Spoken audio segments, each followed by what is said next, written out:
Hey gamers, it's time for a story. So the story today is the time that I was robbed by Shaquille O'Neal. I am still salty about this. Now right off the bat, I know what you're thinking. Trevor, you're so handsome and muscular and amazing and beautiful. How'd this happen? Well, if you just shut up and let me tell you, we can get through this, okay? So last month in June, I went to the Governor's Ball Music Festival, as you can see from this thing right here. I wore this shirt just for the video, so please appreciate it. And Gov Ball was fun. It was cool. It was whatever. Not important. What is important is that Shaq was there. Not as a party goer, not as a festival goer, but as a performer. And I swear, Shaq is just on a never-ending spree of doing side quests in life. I mean, he's been in the NBA, he was a cop, he was an actor, he had a reality show, he was a wrestler, and in this case, he was a DJ named Diesel. Now, before we get into the actual music festival, I need to give some backstory, okay? So, I believe a couple weeks before I decided I was going to Gov Ball, my friends and I were out in the town and we went to Barnes & Noble, as real men do. And we were looking around and we found that Shaq has a cookbook.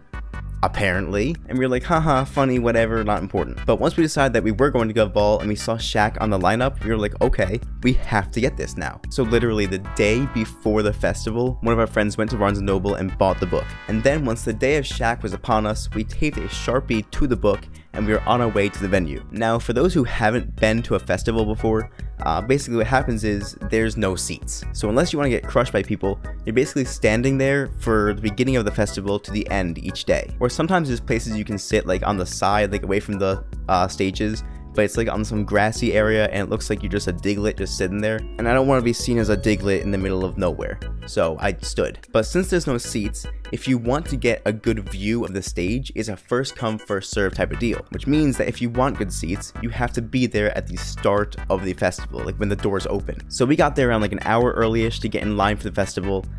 Parking in New York is an absolute nightmare. I don't know how you people do it. It makes no sense to me. It's awful. I hate driving in New York. I didn't drive, thankfully, but I hate driving in New York. It's the worst. But when the venue opened, we ran right to Shaq's stage and we stood in front of the stage, in front of like that gate thing, like the bar gate thing, for around 4 hours until he actually came on. And there were some really good artists that came on before him, so it wasn't all for nothing. And eventually, Shaq himself came on the stage. Let me rephrase, Shaq did not come on the stage. Shaq walked onto the stage. He walked onto it innocently. Now, I don't know if you guys realize just how tall Shaq is, how big this guy is, but however tall you think he is, multiply that by like 3. Shaq is 7'1". This man towered over his security, like he was there to protect them. But basically how it worked was that Shaq had a table set up for him by the Gov Ball crew.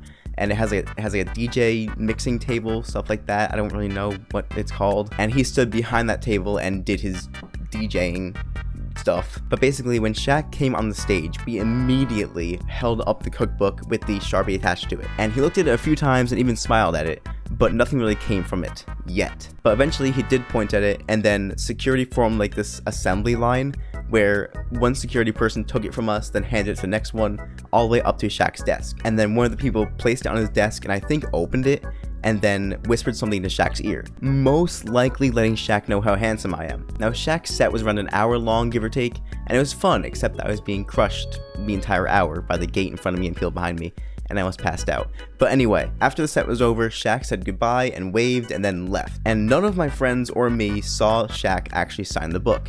But we had faith. We said, okay, maybe he just signed it when we weren't looking. You never know. And as the crew was cleaning off the stage, they took our book off the desk and gave it back to us. Well, they didn't give it to us. They gave it to someone else, and that person gave it to us after. Thank you, by the way. And right off the bat, we noticed that the Sharpie was gone. But we really didn't care because we only brought the Sharpie so that Shaq could sign it. So we didn't really care if the Sharpie was there or not. We just cared that there was a signature there. And if we had to trade a Sharpie for a signature, that's fine. But we checked this book. Left, right, center, front, back, cover to cover, there was no signature anywhere. So we got scammed. Let me emphasize this fact to you.